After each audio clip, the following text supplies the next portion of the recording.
성부와 성자와 성령의 이름으로 아멘. 하늘을 우러러. 사랑할 하느님 아버지 뜻 안에서 스승이신 예수님과 도움이신 성령님과 사랑할 성모님과 성 요셉 아버지와 성미칼 대천사와 하늘의 모든 거룩한 천사들과 성인들의 정고를 청하며 기도드립니다. 사랑할 아버지, 늘 아버지께 항상 좋은 것만을 드리고 또 저희의 내적이고 외적인 모든 것의 주체가 되어 주시기를 바라고 열망하며 또 아버지가 주시는 그 아름답고 완벽한 사랑에 참 비할 바 없이 부족하고 너무나도 보잘것없사오나 늘 저희의 모든 마음들이 아버지께 사랑을 드리기만을 갈망하고 또 완벽한 것, 참된 것, 바른 것, 올바른 것 마치 예수님과 어머니에게서 아버지께서 위로를 느끼시고 희망을 발견하셨던 것처럼 저희도 아버지의 위로가 되어드리기를 갈망하며 또 아버지의 희망이 되어드리기를 항상 갈망합니다. 그러나 턱없이 부족한 그 모든 것들에 대해 늘 아버지께 송구하고 죄송한 마음을 금할 길이 없습니다. 사랑하는 아버지, 항상 부족하여 아버지께 모욕만을 드리는 존재이오나 그러나 저희의 올바른 의지, 그 의지가 의지만 갖고 끝나는 것이 아니라 사실적 많은 행위의 결과의 열매들을 예수님과 어머니가 맺으셨던 것처럼 그렇게 저희도 예수님과 어머니 하나 되신 성심 안에서 많은 열매들을 맺어 아버지께 큰 기쁨과 많은 위로와 그리고 편안한 안식을 누리실 수 있을 만큼의 그런 모든 것을 충족시켜 드리는 아들, 딸 그리고 종들이 될 수 있기를 진정한 갈망으로 초원드립니다. 아버지, 그저 부족한 저희를 불쌍하고 가련히 여겨주셔서 더 잘할 수 있고 더 완벽하고 참되고 올바르며 그리고 부족함이 없는 것들만을 항상 아버지께 드릴 수 있는 저희들이 될 수 있도록 축복하여 주시옵소서.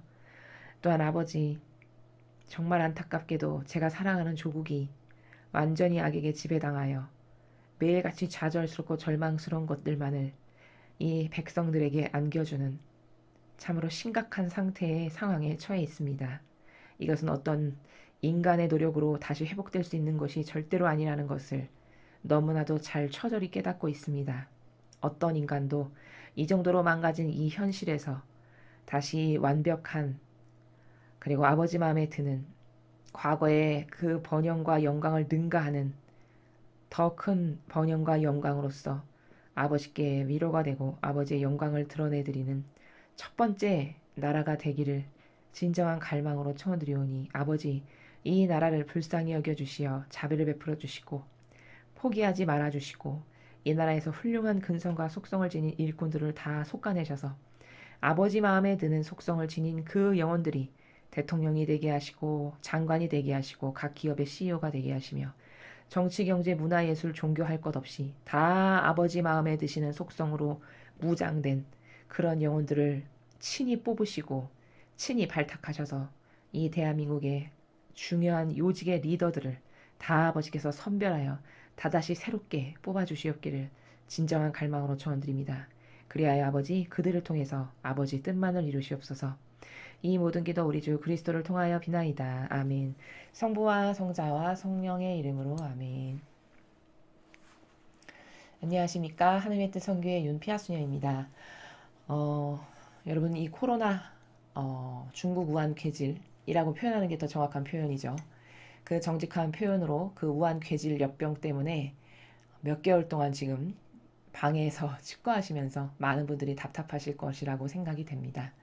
이럴 때일수록 여러분 이 모든 사실을 허락하신 아버지께 여러분이 지금까지 늘 바쁘고 현실에 치여서 아버지와 조용한 내밀한 관계성 가운데에서 올바른 화답 같은 것을 드려본 적 없이 바쁘게만 살아오셨던 지난 시절이 있었다면 이런 위기의 순간을 기회로 만드셔서 오히려 고요한 일상에 모든 순간순간마다 이럴 때일수록 더 아버지께 많이 친밀하고 내적인 관계성을 쌓을 수 있는 중요하고 굉장히 나에게 허락된 소중한 시간이구나 이런 마음을 가지셔서 지금 잘 밖에 활동을 못하는 이 시간이 오히려 아버지와 또 예수님과 성모님과 많은 교감을 나누실 수 있는 소중한 시간으로 다 에너지를 전환시켜서 그렇게 효용과 가치가 뛰어난 창출되는 그런 시간들로 여러분께서 모두 만드실 수 있었으면 좋겠습니다. 자, 오늘은 아버지께서 우리에게 어떤 그 신적 질서의 나라를 가르쳐 주실지 기대하는 마음으로 오늘 주신 말씀 함께 보시겠습니다. 2020년 5월 4일 부활 제4주간 월요일입니다. 제1독서 사도행전 11장 1절에서 18절까지의 말씀입니다. 그 무렵 사도들과 유다 지방에 있는 형제들이 다른 민족들도 하나님의 말씀을 받아들였다는 소문을 들었다. 그래서 베드로가 예루살렘에 올라갔을 때 할례 받은 신자들이 그에게 따지며 당신이 할례 받지 않은 사람들의 집에 들어가 그들과 함께 음식을 먹다니요 하고 말하였다. 그러자 베드로가 그들에게 차근차근 설명하기 시작하였다. 내가 야포시에서 기도하다가 무화경 속에서 환시를 보았습니다. 하늘에서 큰 아마포 같은 그릇이 내려와 내 모퉁이로 내려왔는데 내가 있는 곳까지 오는 것이었습니다. 내가 그 안을 유심히 바라보며 살피니 이 세상에 네 발 달린 짐승들과 들짐승들과 길짐승들과 하늘의 새들이 보였습니다. 그때 베드로야 일어나 잡아먹어라 하고 나에게 말하는 소리가 들렸습니다. 나는 주님 절대 안 됩니다. 속된 것이나 더러운 것은 한 번도 제 입속에 들어오지 않았습니다 하고 말하였습니다. 그러자 하늘에서 두 번째로 응답하는 목소리가 들렸습니다. 하느님께서 깨끗하게 만드신 것을 속되다고 하지 마라. 이러한 일이 3번 거듭되고 나서 그것들은 모두 하늘로 다시 끌려 올라갔습니다. 바로 그때 세 사람이 우리가 있는 집에 다가왔었습니다. 카이사리아에서 나에게 심부름 온 이들이었습니다. 성령께서는 나에게 주저하지 말고 그들과 함께 가라고 이르셨습니다. 그래서 이 6 형제도 나와 함께 갔습니다. 우리가 그 사람 집에 들어가자 그는 천사가 자기 집안에 서서 이렇게 말하는 것을 보았다고 우리에게 이야기하였습니다. 야포로 사람들을 보내어 베드로라고 하는 시몬을 데려오게 하여라. 그가 너에게 말씀을 일러줄 터인데 그 말씀으로 너와 너의 온 집안이 구원을 받을 것이다. 그리하여 내가 말하기 시작하자 성령께서 처음에 우리에게 내리셨던 것처럼 그들에게도 내리셨습니다. 그때 나는 요한은 물로 세례를 주었지만 너희는 성령으로 세례를 받을 것이다. 하신 주님의 말씀이 생각났습니다. 이렇게 하느님께서는 우리가 주 예수 그리스도를 믿게 되었을 때 우리에게 주신 것과 똑같은 선물을 그들에게도 주셨는데 내가 무엇이기에 하나님을 막을 수 있었겠습니까? 그들은 이 말을 듣고 잠잠해졌다. 그리고 이제 하느님께서는 다른 민족들에게도 생명에 이르는 회개의 길을 열어주셨다 하며 하느님을 찬양하였다. 주님의 말씀입니다. 하느님 감사합니다. 여러분은 오늘도 지금 계속 그 부활 이후로 계속 사도행전의 말씀을 함께 보고 계십니다. 오늘 이 베드로 사도에게 있었던 그 환시의 말씀을 통해서 우리가 배워야 될 이 몇 가지의 관점들이 있습니다. 그것을 좀 혼동을 막기 위해서 요약 정리를 먼저 하면, 자, 여기 보시죠. 오늘 제가 여러분들에게 말씀드릴 것은 크게 관점적으로 나누면 한 세 가지 정도를 말씀드릴 건데, 자, 가장 먼저 우리가 봐야 될 것은 첫 번째, 하느님의 뜻이 주님의 일꾼을 인도하시는 방법에 대한 오해가 없어야 됩니다. 자, 무슨 말이냐? 여기 오늘 베드로 사도를 성령 하느님께서 인도하시는 그 방법과 과정들을 살펴보면은 우리는 보통 하느님의 뜻이 우리를 이끄시고 역사하신다라는 그 개념의 나라를 가질 때 잘못된 이런 개념을 갖기가 쉽습니다. 뭐 이를테면 오른쪽과 왼쪽에 양갈래 길이 있는데 하느님께서 내 눈앞에 딱 나타나셔서 얘야 오른쪽으로 가는 게 내 뜻이다 딱 알려주시면 그 길로 쭉 가면 되는, 마치 동전 자판기에 동전을 넣어서 딱 누르면 캔이 딱 나와서 아주 단순 심플하게 그것만 들고 목적을 딱 어떤 행사하는 이런 것이 하느님의 뜻이 인도하시는 거다라고 생각하기가 쉽습니다. 그렇지만 오늘 베드로를 인도하신 이 아버지의 뜻의 나라를 살펴보면은 무엇이 이렇게 아주 명백하고 명확하게 귀 속에 와서 어떤 하느님의 말씀이 답을 해결책을 내가 어떤 것을 결정해야 될 때마다 딱딱딱딱 명백하게 이렇게 알려주는 그런 나라가 아니라는 겁니다. 무슨 말이냐면 어떤 매 순간에 이 하느님의 일을 한다는 것은 결정을 해야 되고 분별을 해야 되는 상황들이 굉장히 많이 다가오는데 그럴 때마다 하느님의 뜻을 이룬다는 것은 즉 아버지께서 주님의 일꾼을 인도하신다라는 방법은 물론 다양하지만요. 큰 어레인지는 다양하지만 어떤 일관된 형태랄까? 보편적인 형태는 어떤 것이냐면 갈망으로 내가 끊임없이 하느님의 뜻을 찾고 저를 인도해 주세요. 아버지, 저는 아버지의 뜻만을 행하기를 진짜 원합니다. 이렇게 항상 365일, 1년 365일 그 갈망의 뜨거운 나라를 잊지 않고 여기다 담고 살아가는 영혼이 있다면은 그 영혼을 아버지의 뜻이 인도하신다는 것은 예를 들어 내가 A라는 곳을 가야지라는 목적성을 갖고 이렇게 가다가도 중간에 나의 마음이 A로 가는 것이 아버지의 뜻이 아니시면 이상하고 다양한 방법으로 B로 가고 싶은 마음이 들게끔 혹은 자동차를 B로 향하게끔 하는 그 길로 인도하시는 이런 여러 가지 방법을 통해서 B로 갈 수 있게끔 하시는 이런 방법을 아버지께서 쓰신다라는 겁니다. 오늘 이 베드로 사도도 하느님의 뜻이 베드로 사도를 인도하시는 것을 보니까 이 세 사람이 다가왔잖아요. 베드로 사도에게. 근데 베드로 사도는 세 사람이 다가와서 앞으로 뭐 펼쳐질 일 딱딱딱딱 명백하게 서론 본론 결론이 딱딱딱딱 명확하게 있는 것을 알고 뭐 한 게 아니었어요. 그냥 아버지의 뜻이 인도하시는 대로 누가 다가왔는데 늘 갈망으로 하느님을 찾고 아버지의 뜻만을 이루기는 옳은 의지 가운데 살아가다 보니까 성령께서 베드로 사도에게 너에게 지금 다가온 사람을 따라가거라. 이 말을 듣고 그냥 따라갔고 단순히 따라갔더니 거기에 그 사람들이 아버지의 뜻이 있다라는 것을 자기네 입으로 증언하기를 뭐라고 증언하고 있죠? 천사가 자기네 집안에 서서 이렇게 말을 했는데 야포로 가면은 베드로라고 하는 사람이 있으니까 그 사람한테 가가지고 여기로 오게 해라. 그래서 그 사람이 너희에게 오면은 그가 아버지의 뜻을 행하는 일꾼이므로 하느님의 뜻을 전해서 너희 집안이 구원을 받을 수 있게끔 아버지 뜻을 정하는 도구를 할 거다. 이런 이야기를 해요. 그 사람들이. 그러니까 뭘까? 하느님의 뜻을 확인하게 되죠. 그때서야. 그래서 이제 베드로 사도가 아버지의 뜻이 인도하시는 대로 순순히 그때그때마다 이끄시는 대로 그때그때마다 사람을 보내시거나 천사를 통해서나 이렇게 그때그때 인도하시는 거예요. 그렇게 해서 잘 따라가서 결국에는 아버지가 원하시는 그 가정에 말씀을 전해서 그 온 집안이 구원을 받게끔 하는 이런 하느님의 계획이 이루어지는 방법을 우리는 오늘 베드로 사도를 통해서 볼 수 있는데 그것이 보통 사람이 생각하는 것처럼 무슨 뭐 아버지의 뜻이 있다라고 하면은 뭐 명백하게 딱딱 떨어지는 아주 그냥 퍼펙트하게 딱딱딱딱 떨어지는 그 길이 있고 그게 너무나도 잘 보여서 명확하게 그때마다 무슨 결정을 하는 이런 것은 그렇게 보편적이지가 않다라는 거예요.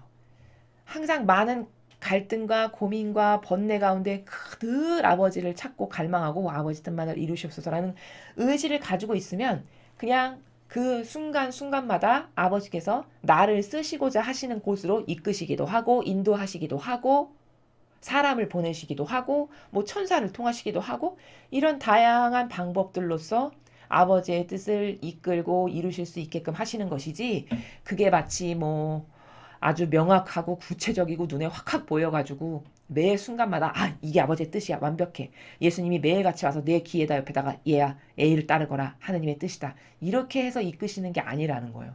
근데 잘못 인간은 이해하면은 마치 아버지의 뜻을 따르고 하느님의 뜻을 이룬다라는 것은 그렇게 막 명확하게 늘 처음부터 끝까지를 다 알고 있는 것처럼 주어져서 그런 정형화된 아주 평탄한 길을 따라가는 그런 게 하나님의 뜻을 이루는 게 아니다.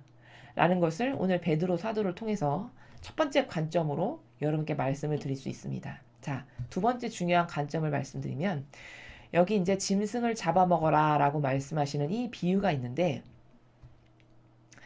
자, 오늘 이거는 지금 이제 유다인들이 이제 베드로 사도가 할례 받지 않은 사람들하고도 같이 음식을 나누고 식사를 한 거를 이제 알게 된 거예요. 근데 이 당시에 이 유다인들, 예루살렘 사람들이라는 것은, 유대인들이라는 것은 굉장히 선민의식이 강했던 사람들이죠. 그래서 우리만 하나님께 선택받았어. 우린 선택받은 민족이야. 남하고는 달라. 이게 굉장히 관념적으로, 인식론적으로 강했던 사람이에요. 강했던 사람들이었어요. 그러니까 이제 베드로 사도에게 와서 따지는 거죠. 아니, 할례도 받지 않은 그런 이방인들 것들하고 같이 밥을 먹다니 그 말이 될 소리냐. 이렇게 이야기를 하고 따지는 거죠. 그러니까 베드로 사도가 그 유대인들의 관념과 사고방식이 잘못됐다라는 것을 부드럽게 타이르면서 가르쳐주기 위해서 쓰는 방법이 지금 뭐죠? 비유를 끌고 들어오는 거예요.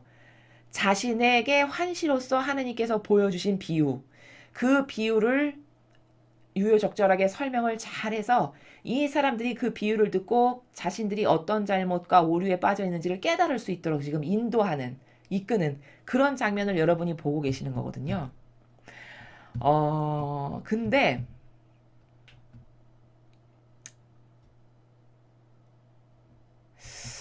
여기서 지금 그 짐승의 비유를 들면서 베드로 사도가 그 뒤에 추가로 어떤 이야기를 하죠? 이제 이런 환시를 내가 보았는데 환시가 끝나고 나니까 어떤 모르는 사람이 나에게 다가와서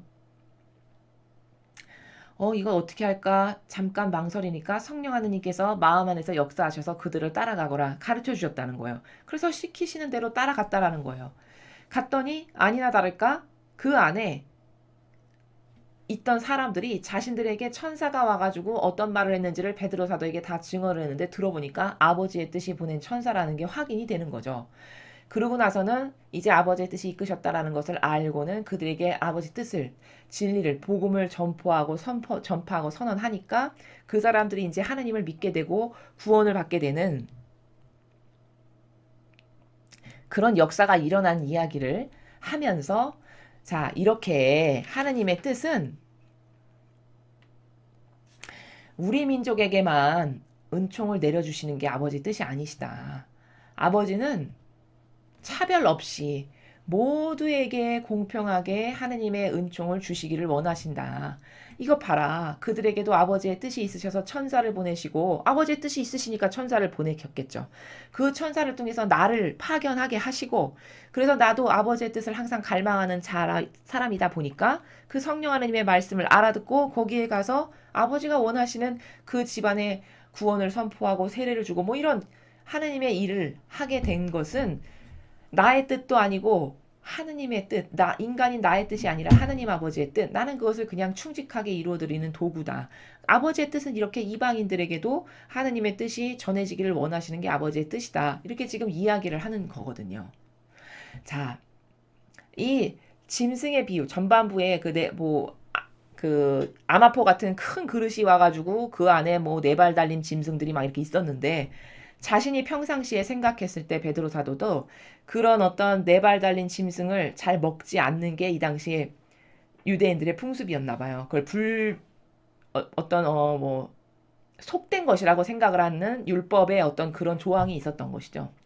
그러니까 절대 안 됩니다, 주님. 속된 것이나 더러운 건 한 번도 제 입속에 들어오지 않았습니다. 베드로 사도도 거부를 한 거예요. 자신도 믿고 따르기를 그것이 속된 거고 나쁜 것이라는 것이 잠재적 관념 가운데 있었기 때문에 이제 거부를 했겠죠. 그랬더니 하느님께서 깨끗하게 만드신 것을 속되다고 하지 마라. 이렇게 말씀하셨다라는 거예요. 자, 그럼 여기서 이 짐승을 잡아먹으라의 이 비유를 통해서 우리가 두 가지를 발견할 수 있어요. 하나는 형상적, 눈에 보이는 관점의 나라에서 보여지는 우리가 지금 이렇게 일차원적으로 살아가는 이 나라에서 보여지는 그 관점으로 하나 바라볼 게 있고 그리고 그 관점 너머에 있는 본질의 세계에서 이 아버지가 말씀하시는 것은 무슨 뜻인가? 이 두 가지를 포함하는 한꺼번에 포함하시는 말씀을 하느님 아버지께서 베드로 사도에게 하신 건데 베드로 사도는 본질적인 나라에서의 말씀하신 것은 못 알아들었어요. 그리고 형상적인 눈에 보이는 이론적인 관점에서의 아버지의 말씀은 알아들어서 이 유대인들에게 지금 전하고 있는 이런 내용이에요. 그럼 도대체 그게 뭐냐?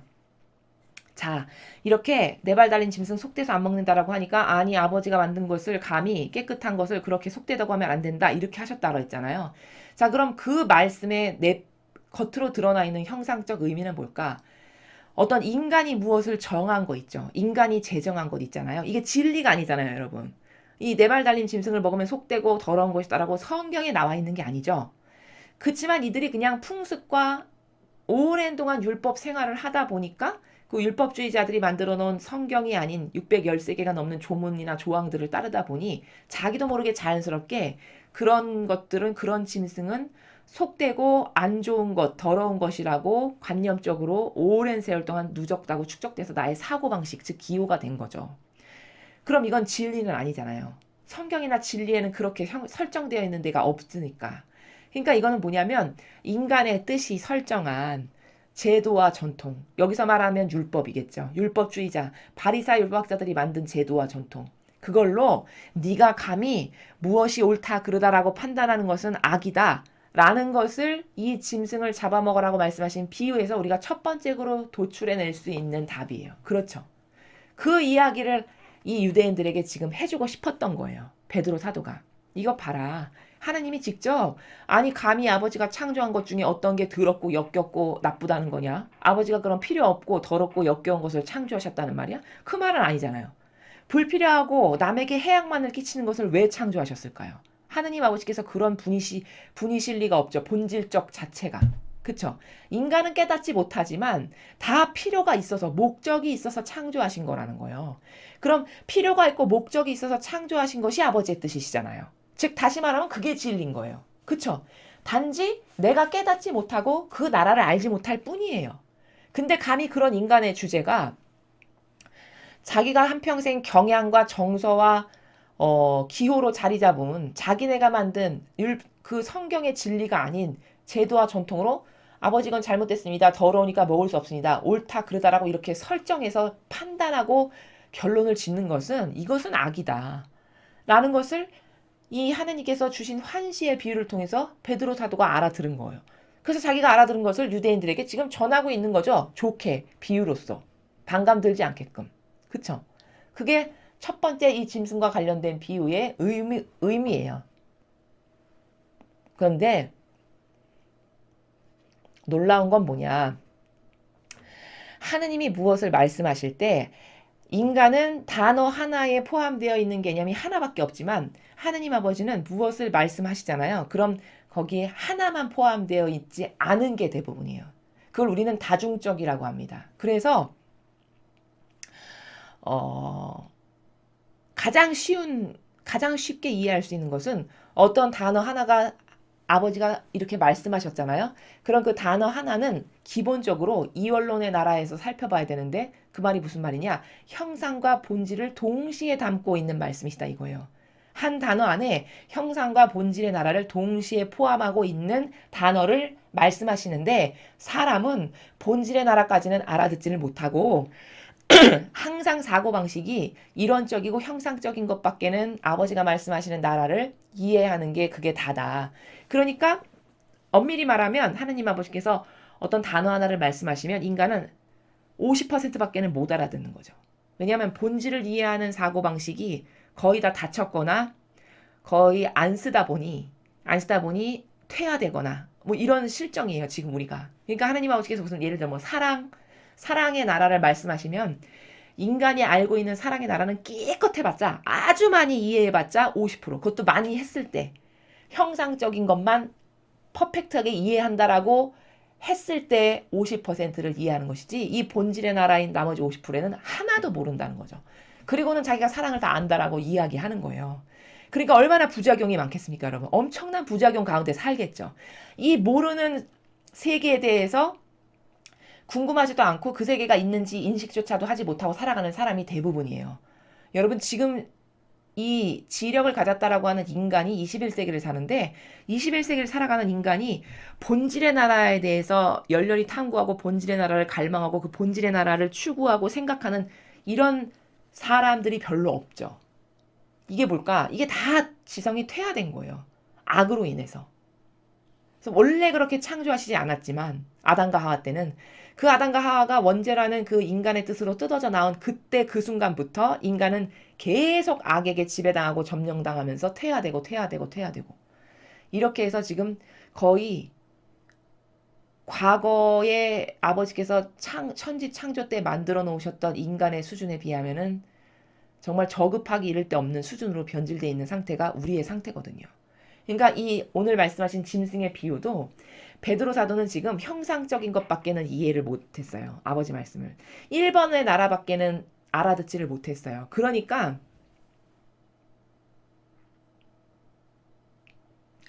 반향을 보면은 형상적인 것밖에는 못 알아들었다라고 확신할 수 있는 게 베드로 사도가 답을 하는 나라를 보면은 네 발 달 이렇게 일어나서 잡아먹어라 이렇게 말씀하셨잖아요. 근데 그게 형상과 본질을 동시적으로 베드로 사도가 완벽하게 이해했다면은 주님 절대 안 됩니다. 이렇게 반향하지 않겠죠. 본질을 못 알아들었으니까 주님 절대 안 됩니다. 이렇게 이야기하는 거예요.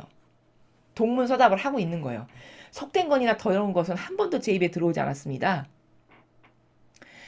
자, 그러면 아버지가 여기 형상적으로는 이렇게 네가 만들어 놓은 제도와 전통으로 무엇을 옳고 그르다라고 판단하는 건 나쁘다, 악이다 라고 가르치시는 거. 그럼 본질적으로는 무엇을 전하고 싶으셨던 거냐, 이 메시지가. 자, 여기 다 짐승이라고 얘기하셨어요. 네 발 달린 짐승, 들짐승, 길짐승 이렇게 다 짐승이라고 말씀하셨거든요. 자, 근데 원래 계시록에 보면은 요한계시록에 보면 하느님 아버지께서 만들어 놓으신 것은 생물이라고 표현을 하세요. 생물. 하느님이 만드시고 다스리시는 그 도구를 생물이라고 표현하신다고요. 근데 그 생물이 악에 의해서 변질이 되니까 어떻게 되냐? 짐승이라고 되었다라고 계시록에 나와요. 그럼 하나님이 원래 만드신 건 짐승으로 만드신 게 아니라 생물로 만드신 거거든요. 근데 그 생물이 변질되게 되면 짐승이 되는 건데 그런 짐승이라는 단어가 포함하고 있는 세계는 어떤 세계냐? 이런 거예요. 사욕과 욕망으로 가득해져 가지고 자기밖에 모르는 자기의 그 이득, 사욕과 욕망만을 취하는 이런 변질된 악의 세력을 짐승이라고 지칭합니다. 영적 나라에서. 그리고 그렇게 변질되지 않은 태초에 아버지께서 만드셨던 순수한 하느님의 뜻의 다스림을 받고 하느님에 의해서 그 다스려지는 그 동물은 우리는 생물이라고 해요. 그 생물이 변질되면 짐승인데 여긴 다 지금 오늘 짐승이 등장하잖아요. 그러니까 베드로야 일어나 잡아먹어라. 이 말의 본질적인 의미는 그 변질된 짐승을 네가 잡아먹어 물리쳐 이겨서 싸워서 이겨라. 그렇게 이야기하시는 거거든요. 그럼 저 짐승이 뭘까? 이 교회의 수많은 바리새의 율법학자들이 다 짐승이었던 거죠. 사욕과 욕망으로 변질된 그 리더들. 사욕과 욕망을 채우기 위해서 주님의 교회에 들어와가지고 하느님의 백성을 돌보기는커녕 속여가지고 거짓말로 속이고 맨날 양의 등이나 처먹는 이런 세력으로 변질된 짐승이 바로 바리새의 율법학자, 대사제 뭐 이런 그룹이었단 말이죠. 그 변질된 짐승, 그 짐승을 네가 잡아먹어라. 즉 물리쳐서 이겨라. 라는 말씀인데 그 본질적인 나라까지는 베드로 사도가 이해를 못한 거예요. 그리고는 자기가 이해한 거 형상적인 것 하나. 감히 하느님이 만드신 것을 속되다고 하지 마라. 이렇게 이야기한 거를 순전히 눈에 보이는 나라에서 아버지가 만드신 것을 감히 내가 더럽다, 속된 것이다 이렇게 말하면 안 된다고 말씀하시는 거구나. 요거 한 관점만 겨우 이해하고는 그 관점으로 지금 유대인들에게 전달을 하는 그런 상황이라는 것을 우리가 발견할 수 있습니다. 그래서 짐승을 잡아먹어라라는 비유는 형상과 본질 두 개의 나라를 동시적으로 이해해야 그 나라가 뭔지를 완벽히 이해하는 건데 첫째 형상적으로 이해한다는 것은 아니 네가 뭔데? 네가 진리도 아니고 진실의 나라에서 지금 이야기를 하는 것도 아니잖아. 진리나 성경의 근거에서 네가 된다 안 된다라고 이야기하는 것도 아니잖아. 네가 저 네 발 달린 짐승 무슨 짐승이 뭐 속되고 더럽고 역겨운 것입니다라고 판단하는 것은 그게 아버지의 뜻이 주신 진리에서 하는 거냐 성경에서 판단하는 거냐 이런 말씀이세요. 아니잖아요. 그렇죠? 그럼 그것은 너의 수십 년 동안 제도와 전통 가운데에서 네 마음과 정서 안에 쌓여져 있었던 네 기준. 그렇죠? 너의 감정, 너의 정서, 너의 편안함, 너의 기호. 그걸로 뭐가 옳다, 그르다, 틀렸다, 맞다라고 판단하는 거잖니. 그건 악이라는 거예요. 왜? 하나님은 필요 없고 쓸모없는 악을 창조하실 리가 없으신 분이잖아요. 근원적으로. 근데 감히 그런 아버지가 창조하신 것을 네가 뭐 옳다, 그르다, 더럽다, 깨끗하다 이렇게 이야기하는 것은 순전히 너의 기준이 잘못된 너는 악을 대변하는 거다. 이것을 깨닫게 하시는 거고 본질적으로는 그 짐승이라는 단어가 가지고 있는 영적 세계 자체가 생물이 변질된 것인데 생물은 하느님 아버지의 뜻을 이루어드리는 도구지만 그 생물이 변질되면 사욕과 욕망으로 자기가 왕처럼 살아가는 그 리더들 이걸 짐승이라고 하는 거거든요. 그럼 여기 짐승을 잡아먹으라고 하신 말씀은 이 교회에 바리사 율법학자들이 다스리는 이 유대교에 있는 수많은 짐승을 네가 잡아먹어서 물리치고 싸워 이겨라 라는 동시적 의미를 이원론적 의미를 하나의 그 문장 가운데 포함되어 있는 거다 라는 것을 베드로 사도는 1번밖에 이해 못했다 라는 것을 우리가 이 행간의 나라에서 이해할 수 있죠. 저 짐승에 대한 더 확실한 이해는 구약의 다니엘서를 보시면요, 여러분, 그 다니엘서에 그 제국이 이렇게 발전되어 가는 역사를 다니엘을 통해서 아버지께서 보여주시는데 환시로 두 번째 제국이 메데와 페르시아였어요. 근데 이제 곰으로 표현되는데 메데와 페르시아가 다니엘서에 보면 그 곰에 이렇게 양 어깨가 있잖아요. 곰에 그럼 이렇게 한쪽 어깨가 올라가 있다라고 성경에서 표현을 해요. 그럼 그게 메데와 페르시아의 두 국가를 나타내는 건데 그 두 국가가 지배적 세력이 될 것을 말씀하시는 건데 이제 바빌론을 물리치고 새로운 두 번째 제국은 메데와 페르시아가 될 건데 메데와 페르시아 중에서도 곰의 어깨가 한쪽은 더 올라갔다라고 하는 것은 두 나라 중에 한쪽의 힘이 더 셌다라는 것을 의미하는 거예요. 그래서 두 제국 중에 한쪽의 힘이 더 셌는데 그 곰이 세 개의 그 짐승을 잡아먹은 뼈를 물고 있었다라고 이렇게 표현을 하거든요. 그러니까 거기서도 그 짐승은 뭐냐면 그렇게 힘을 쓰는 어떤 세력 있죠. 그 메데와 페르시아가 다른 세 개의 나라를 잡아먹고 자기네가 제국이 됐다는 의미거든요. 그 당시에 강성했던 다른 세 개의 나라를 멸망시키고 즉 잡아먹고 곰의 입장에선 잡아먹는 거죠. 그 세 개의 뼈를 물고 있다라는 게 그 세 개의 나라를 잡아먹어서 없애버리고 자기네가 그 시대의 제국이 되었는데 그 두 제국 중에서도 하나의 제국이 더 힘이 셌다. 이런 것을 비유로 나타내는 게 다니엘서에 나옵니다. 거기서도 마찬가지로 그 짐승의 의미가 이렇게 세상을 다스리는 그 리더의 세력 근데 하느님께 속한 것이 아닌 변질된 생물이었으나 하느님이 만드신 생물이었으나 변질된 아버지의 뜻으로 다스림을 받을 수 없는 변질된 사욕과 욕망으로 자기 뜻으로 왕이 되기를 원하는 이런 리더 이걸 다 거기서도 짐승으로 표현을 합니다. 그래서 이렇게 지금 오늘 베드로 사도에게 일어나 잡아먹어라 라고 말씀하신 그 비유가 형상과 본질의 두 개의 나라를 동시적으로 포함하고 있는 아버지의 말씀이시다 라는 것. 그러나 베드로 사도가 이해를 1번밖에는 하지를 못했다 라는 것을 우리가 발견할 수 있죠. 베드로 사도의 화답을 통해서. 그리고 그게 이제 중요하고요. 마지막 저 3번은 이 시대적 한계성에서 봤을 때 이 시대를 살아가는 사람이 아주 쉽게 빠질 수 있는 오해, 잘못된 개념에 대해서 제가 부가적으로 말씀을 드리는 겁니다. 자, 여기 지금 사도행전에 오늘 나오는 아버지의 말씀은 차별은 없다라는 거예요. 하느님의 뜻 질서에서 그래서 그것을 예수님께서는 너희는 모두 다 형제다. 이렇게 얘기하시잖아요. 나는 머리고 너희는 다 지체다. 지체는 다 똑같잖아요. 그렇죠? 그럼 차별이 없고 평등하다라는 거거든요. 오늘 여기도 아버지께서 말씀하시는 것은 아주 심플하고 단순한 거죠. 이방인이라고 해서 내 은총을 거기다가 안 주는 게 아니라는 거예요. 그들도 세례받을 수 있고 하느님의 은총 받을 수 있고 다 나의 은총이 자비가 다 그들에게도 미치기를 원한다는 거예요. 나는 차등을 두거나 차별하지 않는다라고 하시는 그 배경적 의미를 여러분이 아시겠죠? 자, 근데 문제는 뭐냐면은 여기서 하느님 아버지께서 모두를 평등하게 대하신다라는 즉 차별이 없다라고 하는 이 나라를 이 마지막 시대는 마귀가 이 단어만을 띄어다가 자기 멋대로 해석해서 쓰는 시대가 지금의 시대예요.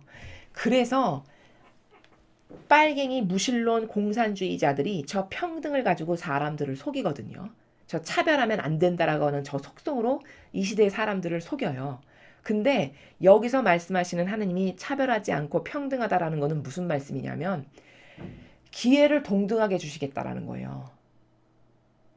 고3이 되면 모두가 다 수능 시험을 볼 수 있는 기회를 똑같이 주듯이 모두가 다 하버드를 갈 수 있고 MIT를 갈 수 있고 옥스퍼드를 갈 수 있고 뭐 이런 기타 등등의 유명 인류대학을 갈 수 있는 자격을 다 평등하고 똑같이 주시듯이 마찬가지로 이 이방인들에게도 세례를 받아서 주님의 자녀가 될 수 있게 하시고 은총을 주시고 이런 기본이 되는 누구나 고3이 되면 수능 시험을 봐서 좋은 대학을 갈 수 있는 백그라운드의 기분을 주신 것 같은 똑같은 은총을 주시고자 하시는 게 아버지의 사랑이시라는 말씀이에요. 그것을 평등하다라고 이야기한 거예요.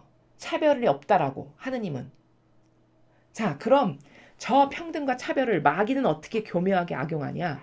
야, 하느님이 이렇게 모두를 사랑하고 평등하고 차별이 없으시니까 야, 삼성 돈 나눠서 써야지. 차별 없고 평등한 세상이 좋은 거잖아. 아, 성경에서도 이야기하잖아. 요렇게 악용한다는 거예요. 그럼 여러분 잘 생각해 보세요. 하느님이 만약에 그렇게 빨갱이 공산주의 무신론자들이 주장하는 것처럼 모두가 똑같아야 되고 차별이 없고 평등해야 된다면 천국과 지옥이 왜 있습니까? 천국과 지옥이 있으면 안 되죠. 그 있다는 것 자체가 잘못된 거잖아요. 차별 없고 똑같아야 되는데 평등해야 되는데 그렇잖아요. 그쵸? 그러니까 이거는 신적인 질서가 뭔지도 모르면서 갔다가 예를 들면 1시간 동안 강의했는데 자기네가 쓰고 싶은 단어 하나만 딱 띄어다가 갔다가 이거 봐. 성경이 이렇게 차별하지 말고 평등하게 대하래잖아. 너는 진리를 사랑하고 옳은 사람이라면서 왜 차별하고 평등을 싫어해? 요렇게 악용한다는 거예요. 마귀가.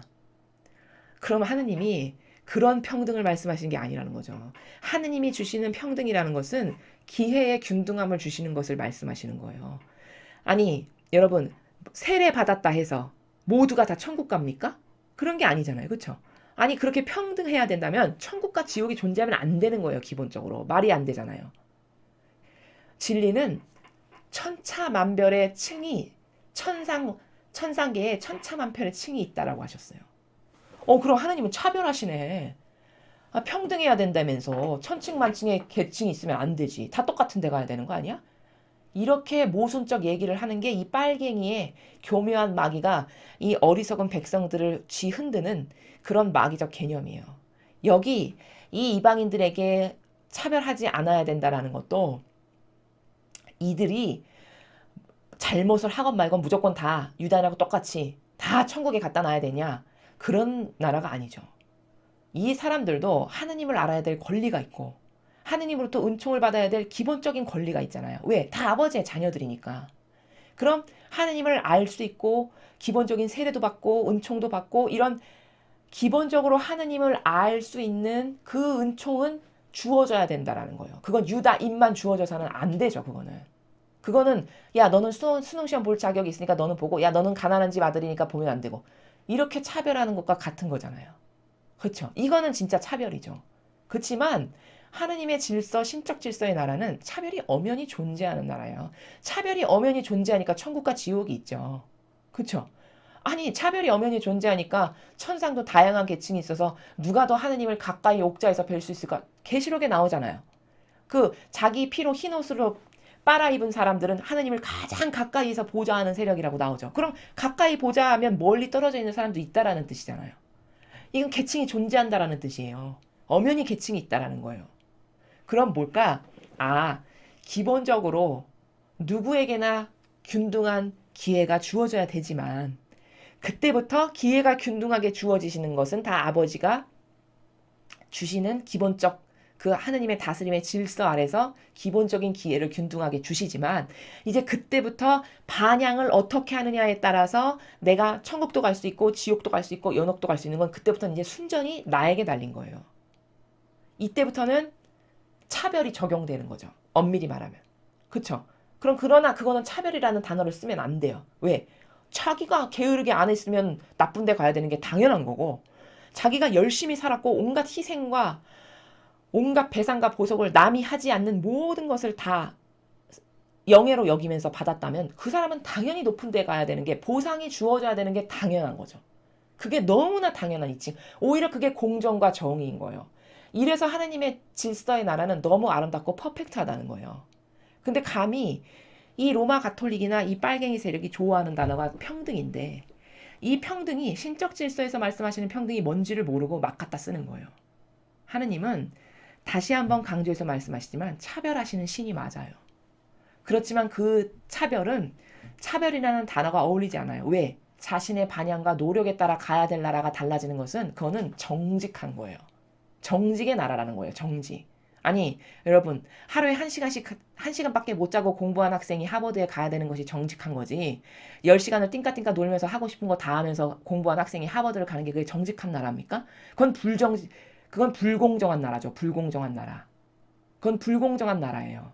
그럼 하느님의 나라가 그렇게 불공정한 나라라는 게 말이 됩니까? 공정 자체신데 아버지께서 말이 안 되는 거죠. 이것을 이 마귀들이 끊임없이 평등으로 사람을 조장하고 흔들어 놓고 교묘하게 굴어가지고 전 국민이 병들어 있어요. 평등에. 그러니까 감히 대기업에 가서 나누라고 따지는 거예요. 왜 나눠야 됩니까? 왜 나눠야 하죠? 아니 그 기업이 그렇게 잘 되고 훌륭하게 성장하기까지 당신이 거기다가 기여한 게 뭐가 있습니까? 먼저 이렇게 물어봐야 돼요. 당신이 어떤 희생과 노력으로 그 기업이 그렇게 성장하고 커지는데 기여한 게 뭐가 있습니까? 기여한 게 있다면 그 기여분 만큼 어떤 보상이 주어지는 게 이게 정직하고 공정한 거죠. 근데 기여한 것도 없어. 오히려 받기만 했어. 그 기업이 이룬 엄청난 성과로 인해서 받아 누려서 쓰여진 게 있어. 그럼 오히려 감사해야 되고 입 다물고 있어야 되는 게 정직한 거 아닌가요? 그렇죠. 이 평등과 이 차별에 대한 개념을 잘못 갖고 있으면은 정말 남으로부터 반감 사는 거예요. 하느님의 나라는 철저하게 경쟁사회고 자유민주주의 시스템이고 시장경제체제 시스템하고 매우 흡사하고 유사해요. 이래서 자유민주주의와 시장경제체제 시스템을 갖추고 살아가는 민주주의 국가가 하느님의 세계를 가장 잘 그나마 반영할 수 있는 사회가 되는 거예요. 이래서 우리나라는 자유민주주의와 시장경제체제를 끝까지 고수하고 오히려 그 시스템을 저 천상의 아버지의 질서의 시스템에 흡사하게끔 고쳐나가야 될 일이 미래에 필요한 거지 어디 대먹지 않은 남의 이룬 것을 남이 고통과 뼈를 깎는 노력으로 이룩해놓은 것을 나눠라? 무슨 근거에 의해서 왜 나눠야 되는지를 먼저 물어봐야 돼요. 당신이 자꾸 나누라고 하는데 로마 가톨릭이 맨날 나누라는 말 많이 하잖아요. 나눠라. 먼저 정직하다면 당신은 뭘 나눴는가? 이걸 먼저 물어봐야 되고요. 그렇게 남에게 나누라 하는데 그럼 나는 하나 묻겠소. 당신은 희생의 산 제물로서 바쳐지기 위해서 이 교회에 들어온 것이 목적 아니요? 그러면 희생의 산 제물로서 바쳐지는 것도 못하면서 남에게 나누라고 강요하는 것은 이건 부정직한 거 아니냐? 그런 말을 할 자격이 당신에게 있냐? 먼저 이것을 따져 물어야 된다는 거예요.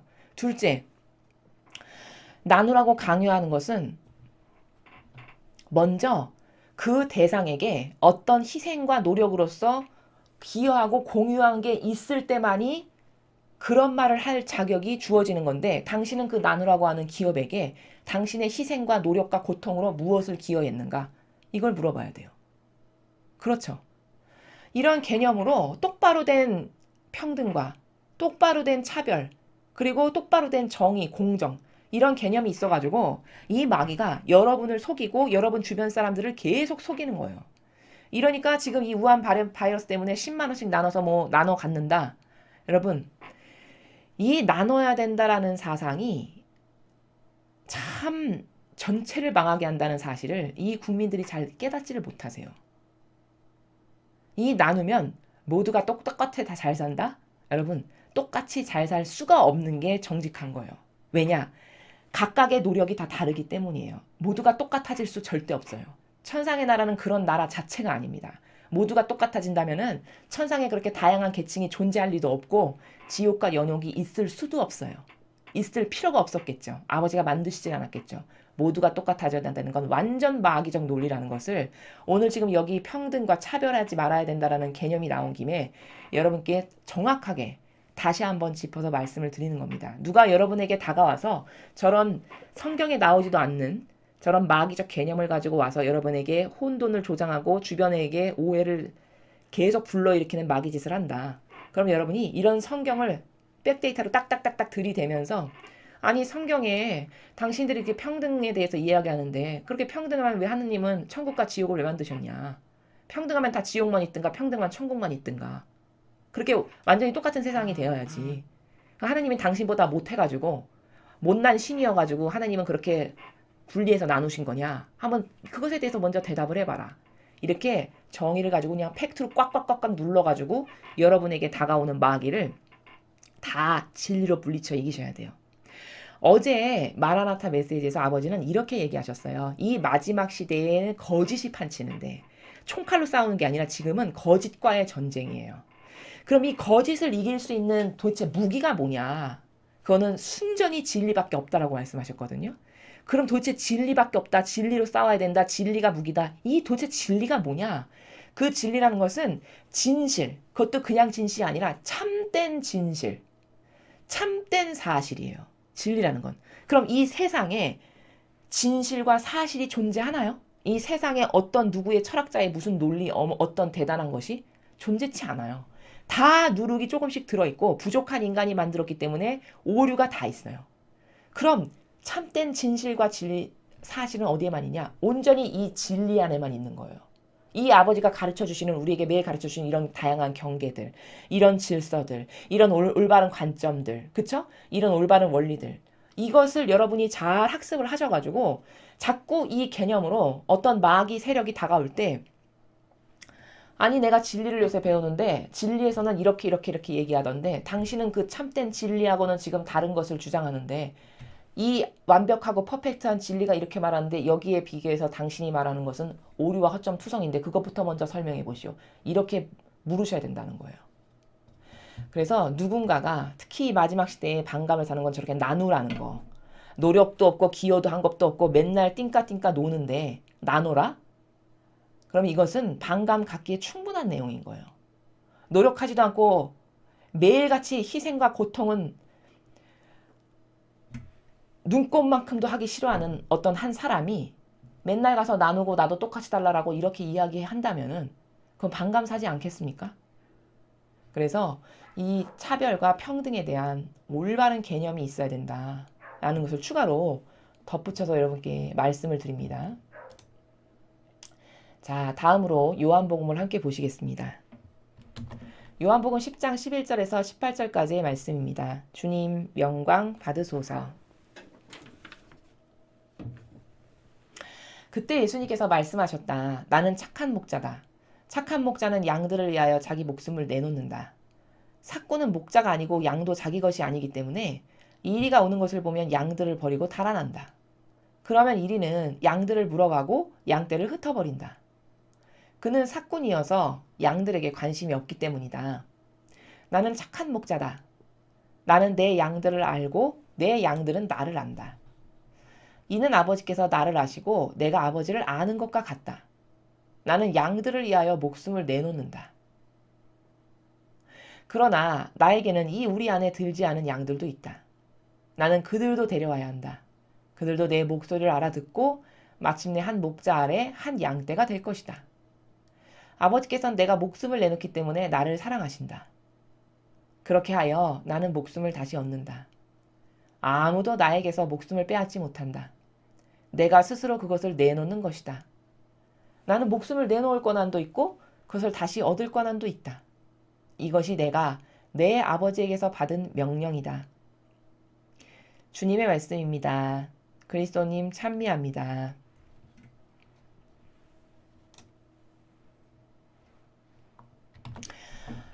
자, 오늘 주신 이 복음에서 단연코 중요한 것은 삭군과 선한 목자의 분별의 기준이에요. 자, 여기는 지금 착한 목자라고 복음에는 나왔죠. 근데 저 착하다는 단어를 제가 다른 그 강의에서 말씀을 드렸는데 그 착하다라는 단어의 어원보다는 선하다라는 단어 혹은 선량하다라는 단어의 어원이 더 맞습니다. 왜냐하면 그 착해 보이는 마귀 있죠. 교묘하고 유려하기 그지없어가지고 겉에 보이는 코스프레와 친절과 상냥한 말투와 엄청나게 여러분을 배려하는 것과 같은 그런 제스처로 다가오잖아요. 근데 그게 다 교묘하고 유려한 착한 마귀거든요.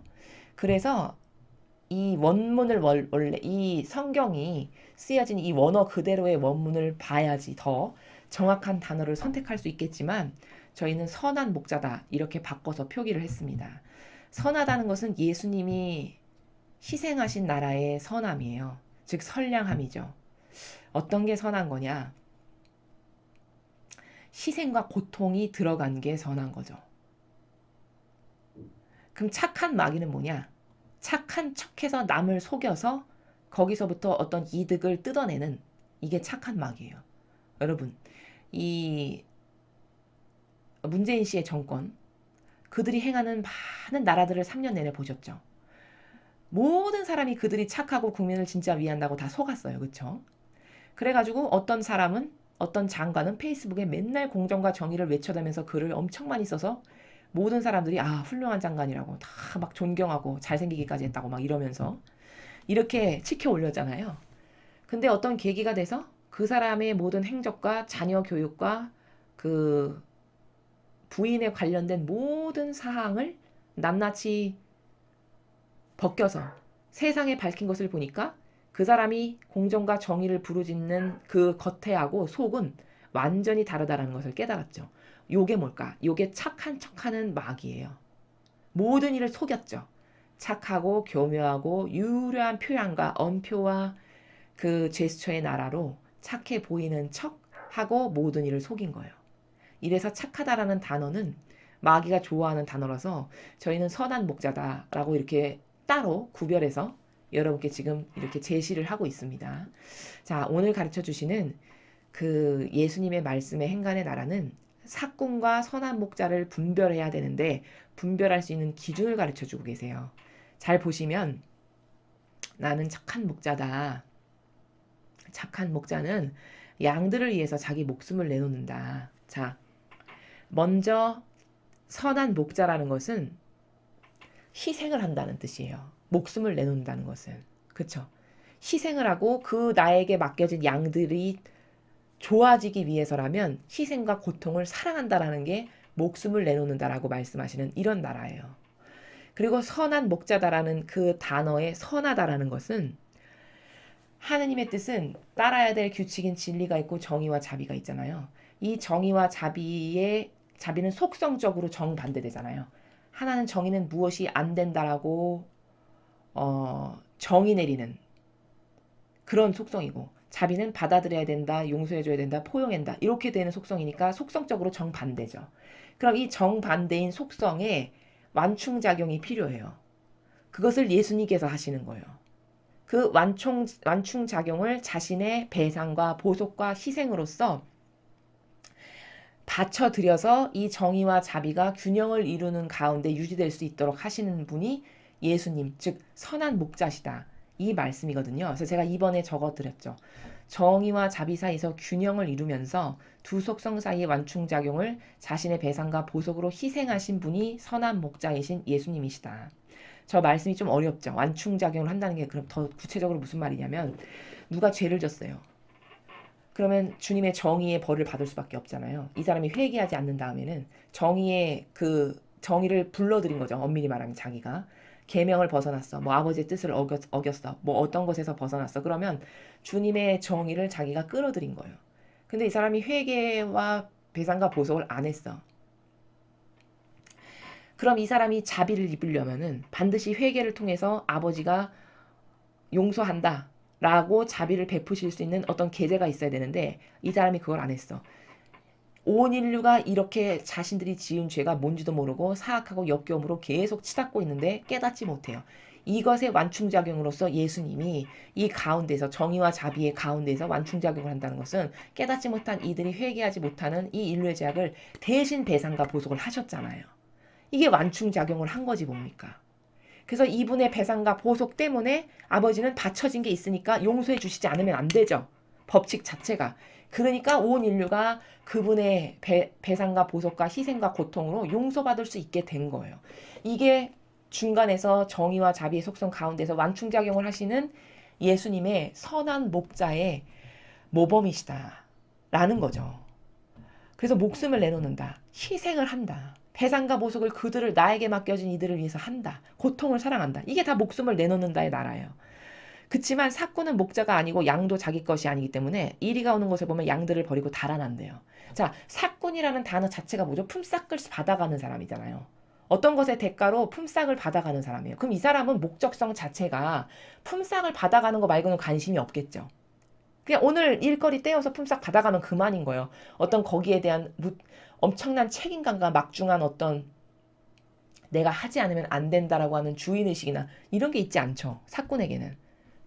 하루 일당치만 받아가면 그만인 이런 사람들인 거예요. 그러니까 양들이 에게 관심이 없고, 그쵸? 이리가 다가오면 양들을 버리고 달아나는 이런 태도를 취한다는 거죠.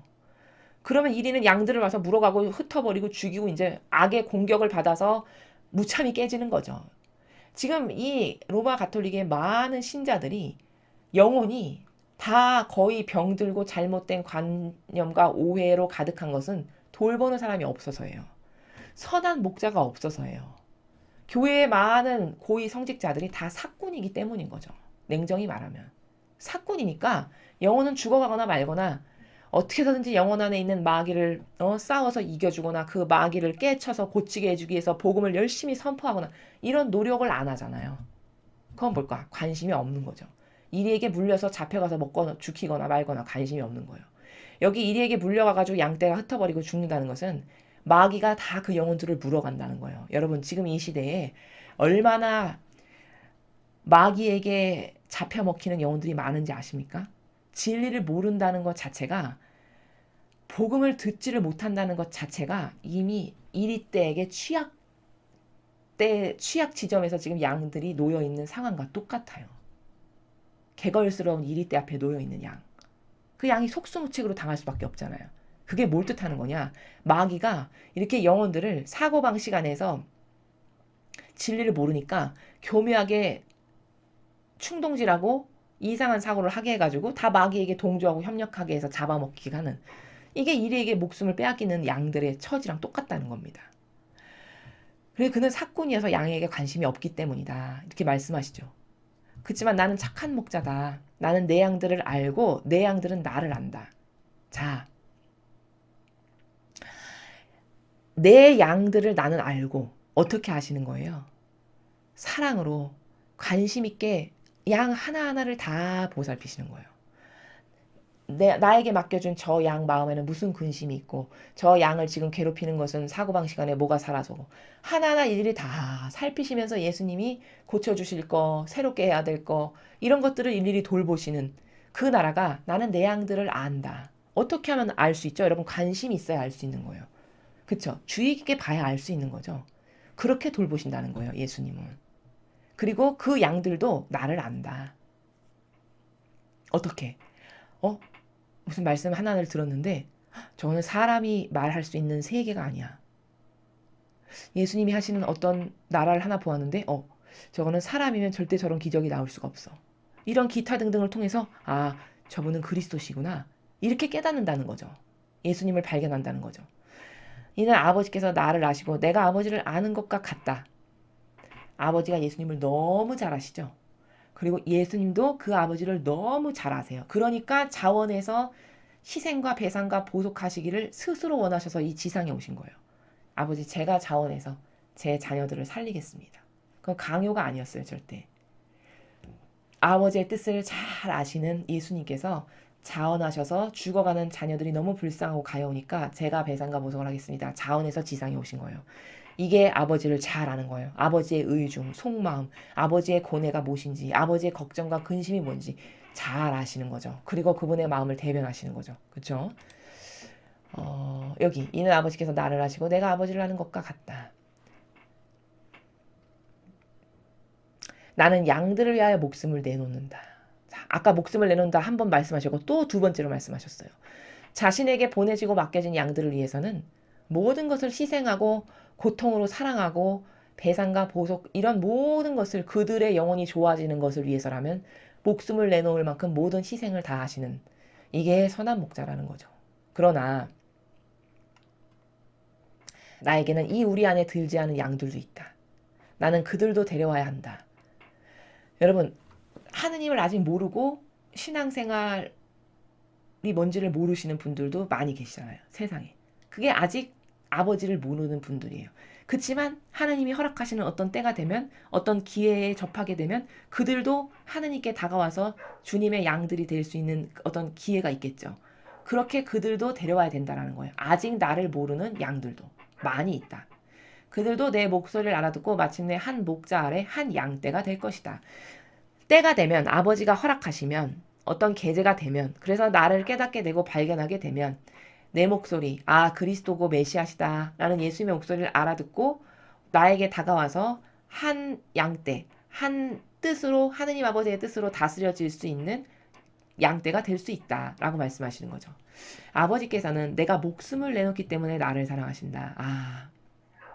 아버지가 하느님 아버지께서 예수님을 사랑하시는 이유는 목숨을 내놓는다. 의인으로서 희생하시니까 아버지의 의중을 너무 잘 아시고 아버지의 뜻을 들어드리기 위해서 또 아버지가 사랑하시는 자녀들을 살리기 위해서 항상 의인으로서 자신을 내놓는 즉 자신을 돌보지 않는 이 정신 때문에 사랑하신다는 거예요. 그렇게 하여 나는 목숨을 다시 얻는다. 자, 무슨 말씀이실까요, 저게? 목숨을 내놓기 때문에 사랑하신대요. 내가 의인으로서 아버지와 내 자녀들을 위해서 희생하니까 나를 사랑하시는데 그렇게 의인으로서 나는 나 자신을 던지기 때문에 결국 목숨을 다시 얻는데요. 저건 뭘까? 본질의 나라에서 말씀하시는 거죠.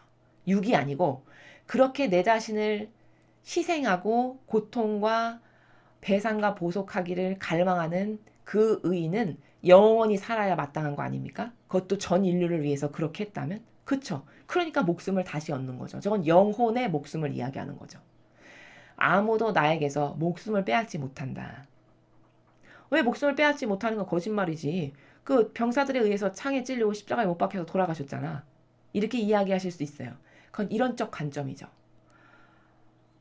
남에 의해서 찔려서 죽임을 당했다 해서 목숨을 빼앗긴 건 아니에요. 왜냐? 내가 스스로 그것을 내놓는 것이다. 그 전자에 이해한 것은 형상적으로 보이는 나라에서만 이해를 하면 그렇게밖에는 이해를 못하지만 지금 계속 이야기하시는 건 본질의 나라에서 말씀하시는 거거든요. 아무도 나에게서 목숨을 빼앗지 못한다. 저건 영혼의 목숨을 말씀하시는 거예요. 왜? 영혼은 영원히 사실 수밖에 없죠. 왜? 모두를 위한 희생의 산제물로 바쳐졌기 때문에 영원히 사실 수밖에 없는 권한이 예수님께만 주어질 수 있어요. 그쵸? 내가 그것을 스스로 내는 거다. 강요에 의해서도 아니고 어떤 강압에 의해서도 아니고 내 스스로 자유의지가 내 자녀들을 살리기 위해서 내 아버지의 그 사랑에 배은망덕적으로 매일 당하시는 고통을 내가 두고 자시할 수 없어서 내가 스스로 의인을 자처해서 산재물로서 내가 바치기를 원해서 내가 내놓은 거다. 내 목숨을. 그러니 그 내 목숨을 내가 내놓은 거지 인간적인 눈으로 봤을 때는 저 병사가 찔려서 죽였다라고 말할 수밖에 없지만 본질적으로는 내가 내놓아서 내가 자청한 거다. 이렇게 말씀하시는 거죠.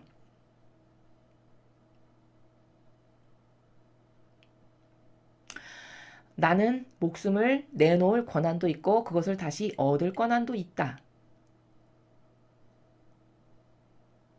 자, 저게 무슨 말씀이시냐. 내 자유의지가 내 자녀들을 위해서 아버지를 위해서 내놓을 권리도 나한테 있고 그것을 다시 얻을 권한도 나에게 있다는 건 무슨 말이죠? 내가 그렇게 내놨어. 내 자유의지가 완전히 의인으로서 내 것은 땀 한 방울 피 한 방울도 남기지 않고 완전히 다 쏟으셨죠. 인류의 모든 죄악을 배상과 보속하시기 위해서. 그럼 뭘까? 희생의 크기만큼 상급이 주어지는 게 너무나도 당연한 거예요. 그 희생의 크기만큼 그 의인으로서 산 고도의 순도만큼 은총이 있어야 되는 게 너무 당연한 거죠. 그러니까 다시 얻을 권한이 있다는 것은 그렇게 스스로 자원해서 내놓은 것에 대한 은총을 받으실 권한이 당연히 있다. 반드시 은총이 그것에는 있다. 라는 것이 다시 얻을 권한도 있다라고 말씀하시는 나라예요. 이것이 내가 내 아버지에게서 받은 명령이다. 아들아, 너는 너의 자유의지로 모든 것을 위해서 모든 것을 다 내어놓았으므로 나는 너에게 하늘과 땅의 모든 권한을 다 준다. 이렇게 말씀하신 거 있죠, 성경에서. 나는 하늘과 땅의 모든 권한을 다 받았다. 그게 뭘까? 다시 얻을 권한이 있는 거죠. 예수님께. 왜? 모든 일을 위해서 완전히 배상과 보속으로 희생으로 자신을 다 쏟아 내놓으셨으니까. 이게 바로 아버지에게서 받은 명령이라는 거예요. 이렇게 권한도 있고 내놓을 권한도 있고 다시 얻을 권한도 있는 이 모든 것이 내가 아버지에게서 받은 명령이다. 이 선한 목자에 대해서 오늘 삭군과 선한 목자에 대해서 예수님께서 지금 분별할 수 있는 기준을 가르쳐 주셨는데, 삭군은 사욕과 욕망을 채우기 위해서 다가왔고 삭 받는 것밖에는 관심이 없어요. 품삯 받으면 그냥 집에 가는 사람이죠. 책임감과 어떤 나의 소유로서 이것은 내가 살리지 않으면 안 되는 어떤 이런 책임의식이 없는 사람이잖아요. 그러니까 희생과 의인의 정신이 당연히 없을 수밖에요. 그렇지만 선한 목자는 오늘 예수님께서 다 말씀하신 것처럼 늘 희생하고 자원으로 아버지와 자녀들을 위해서 모든 것을 내놓는 산 희생제물을 자처하시는 그런 목자가 선한 목자예요. 그래서 정의와 자비라고 하는 아버지의 다스림의 두 속성 가운데서 균형을 이루시면서 완충작용을 하시는데, 그 완충작용을 하신다는 건 뭐냐? 아까도 말씀드렸지만 이 인류가 죄악으로 완전히 처음과는 정반대로 변질됐어요. 근데 회개도 할 줄 몰라.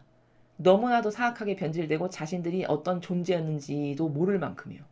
그럼 죽게 생겼잖아요, 이제. 그 죽게 생긴 것을 다시 살릴 수 있게 하시기 위해서 예수님이 대신 배상과 보석과 희생과 모든 고통을 자원으로 다 하셨어요. 피 한 방울까지 쏟을 만큼.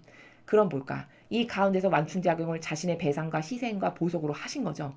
그래서 이 완충작용 덕분에 이 인류는 그 받쳐진 것들이 있기 때문에 이 아버지로부터 자비를 입을 수 있게 되었어요, 이제. 그래서 다시 우리가 떠나온 나라로 돌려질 수 있는 기회가 누구에게나 균등하게 주어진 상태가 현재 인류의 상태예요. 그럼 여기서 응용을 좀 해볼까요? 여기서 모두가 다 그럼 천국 가냐? 그 말이 아니라는 거예요. 아까 차별의 나라에서 여기 이게 응용이 돼요. 이 타이밍에서. 모두가 도전할 수 있는 기회가 주어진 거예요. 천상의 나라에 들어갈 수 있는. 누구나 다 하버드에 갈 수 있는 기회가 주어진 것처럼 그것이 주어지게끔 배상과 보석을 하신 게 예수 그리스도의 이 십자가 사건이에요. 그럼 이제 그 기회가 균등하게 주어졌는데 이제부터가 중요한 거예요. 그럼 이 지상에서 그 기본적인 죄악은 배상과 보석이 끝났지만 매일같이 저지르고 살아가는 우리의 죄가 있잖아요. 그렇죠? 그리고 매일같이 내가 아버지께 모욕과 어떤 역경을 드리고 살아가는지 이 사람마다 다 다른 죄악의 종류와 질과 속성과 이런 것이 존재하죠. 여전히. 그럼 도대체 누구는 어떤 반향으로 아버지께 무엇을 드렸느냐, 이 지상에서 무슨 노력으로, 무슨 희생과 고통과 배상과 보석을 예수님과 같이 사랑하는 마음으로 했는가에 따라서 이 반향의 천층만층의 다다른 세계에 의해서 이제 갈나라가 결정되는 거예요. 너는 천상에 이 정도, 너는 이 정도, 넌 여기, 넌 안 되겠어, 넌 지옥, 넌 연옥, 이렇게. 이러니까 엄연히 차별이 존재하는 나라다. 근데 이땐 이것을 차별이라는 단어를 쓰면 안 된다. 그거는 공정과 정의다. 왜? 자기의 노력에 의해서 가야 될 나라가 결정되는 것은 정직의 나라지 공정과 정의의 나라지 차별이 아니라는 거예요. 그래서 응용을 해서 이렇게 모든 것을 포괄적 관점으로 지금 말씀을 드렸습니다. 그래서 삭군과 선한 목자가 과연 누군가? 여러분, 영혼을 살리는 것에 관심이 지대하다면요. 지금 교회에 냉담자가 얼마나 되는지 아십니까, 여러분? 제가 확인한 바에 의하면은 80%가 넘어요. 가톨릭 신자의 80% 이상이 냉담을 합니다. 그럼 여러분, 이 정도로 많이 냉담을 하는 이 지경이 됐으면은 내가 주님의 일꾼이라면은 어떻게 해서든지 그 영혼들을 왜 냉담하는지, 그들의 마음과 정신 안에 어떤 악이 지배해서 그런 현상이 있는지를 계속 그들을 다양한 방법으로 그 영혼들에게 악을 이길 수 있게끔 이런 복음도 가르치고, 또 그들의 죄악을 대신 내가 배상과 보석하기 위해서 극기도 하고 고행도 하고 희생도 하고 기도도 하고 어떤 이런 사실적 알맹이들의 노력들이 있어야 되는 게 선한 목자거든요. 그럼 이 교회에 그렇게 많은 성직자가 있는데 우리나라보다 더 성수가 많은 나라는 없거든요. 전 세계적으로. 그럼 우리나라에 성수가 그렇게 많으면 성직자도 그렇게 많다는 뜻인데 도대체 그 많은 성직자들은 영혼을 돌보는 것에 관심이 있는가? 영혼을 돌보고 그들 안에 있는 악과 싸워주고 그들이 가지고 있는 오해를 깨주기 위해서 이런 복음을 전하고 이런 것을 열심히 해서 한 명의 영혼이라도 아버지 앞에 데려다 놓는 이런 어떤 노력과 희생과 배상과 보석을 과연 하는가라는 거예요. 그걸 하고 있다면 그들은 예수님을 닮은 선한 목자겠으나 만약에 그런 노력이 없다. 그런 희생을 하는 사실적인 열매가 없다. 그럼 다 사꾼입니다. 자신은 아니라고 아무리 변명하겠지만 하늘나라에 가서는 변명을 할 수가 없는 게 열매로서 말하거든요. 파노라마처럼 펼쳐졌을 때 그래 네가 나의 양들을 돌보기 위해서 예수님을 닮은 희생과 고통과 배상과 보석으로 맺은 열매가 과연 뭐냐 이렇게 물으실 거 아니에요.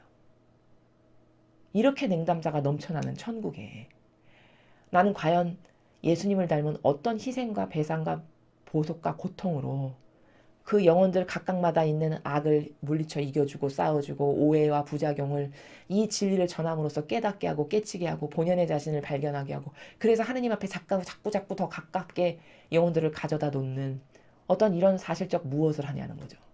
그것이 아닌 모두가 다 사꾼이라는 거예요.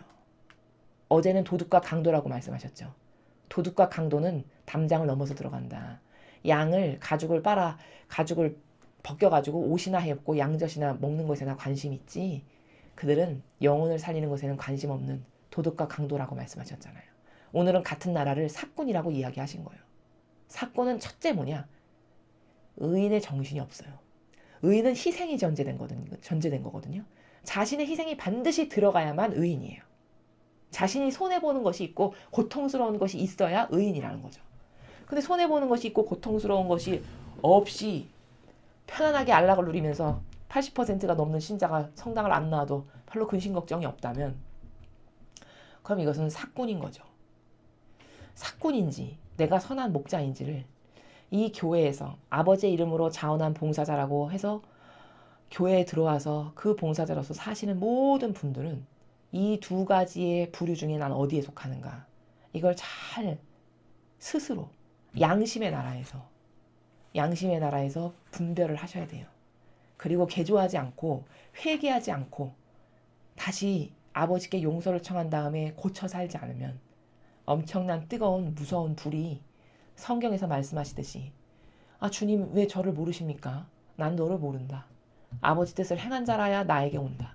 이렇게 말씀하신 그 영원히 꺼지지 않는 불의 고통을 당하지 않으려면 나는 무엇을 깨닫고 어떻게 무엇이 잘못됐으며 어떤 것을 회개해야 되고 무엇이 달라져야 되는가. 이것을 정말 냉철하게 인지하지 않으면 반드시 후회하게 될 그런 결과가 기다리고 있을 것이다. 라는 것을 저를 포함한 하느님의 일을 한다라고 하는 모든 일꾼들이 명심해야 하겠습니다. 예, 여러분 오늘 그 중요한 것을 많이 배우셨죠. 사도행전과 복음을 통해서 사도행전에서 배워야 될 중요한 세 가지의 관점. 하느님의 뜻이 이루어지는 것은 보통 하느님의 뜻을 행한다는 것은 어떤 루트의 방법으로 행하는가. 둘째, 그 짐승을 잡아먹어라라고 말씀하신 그 환시의 내용이 도대체 본질과 형상의 이원론적인 관점을 다 포함하고 있으신다는데 그게 도대체 무슨 의미인가. 그리고 셋째, 이 시대가 평등이란 단어를 참 교묘하게 이용해 먹거든요. 차별하지 않아야 된다라고 하는 이 나라를. 근데 하느님께서 평등하다라고 하시는 말씀의 나라와 완전 달라요. 근데 역겹게도 하느님의 평등을 끌어다가 이 로마 가톨릭은 나눠야 된다는 둥, 똑같이 공평하게 나눠야 된다는 둥, 이런 남을 현혹하고 유혹하는 말로써 사람들을 속이거든요. 여기에 속으시면 안 된다는 거예요. 그들이 말하는 평등은 사실 하느님의 질서를 모르는 그냥 인간이 자신들의 그 제도와 전통을 보존하기 위해서 떠들어대는 그런 뇌피셜의 평등이지 그게 진리에 나오는 어떤 성경적 아버지의 질서에서 말씀하시는 평등의 나라가 절대 아니라는 거. 누가 여러분에게 그 평등을 가지고 장난을 치려고 다가오거든 오늘 들으신 이 강의를 가지고 명백하게 딱딱 짚어서 말씀을 해주시기를 바랍니다. 그리고 요한복음은 사꾼과 선한 목자의 비유를 통해서 예수님과 같은 선한 목자가 되고 싶어서 이 교회에 들어왔는가 의지가 아니면 나는 좀 누리고 존경도 좀 적당히 받으면서 또 아버지의 영에도 좀 입으면서 이렇게 교묘한 누룩을 가지고 와서 타협하는 존재로서 역겹게 살아가고 있는 것인가? 라는 것에 대한 냉철한 성찰이 있어서 정직하다면, 최소 정직하다면 잘못된 부분을 깨닫고 회개하고 뉘우쳐서 다시 아버지께서 용서를 해주셔서 용서를 받고 다시 새 마음과 정신으로 새롭게 출발하지 않으면 비참한 결과만이 우리를 기다리고 있을 것이다. 라는 것에 대해서 여러분께 말씀을 드립니다. 이상으로 2020년 5월 4일 부활 제4주간 월요일 복음 해설을 마치겠습니다. 감사합니다.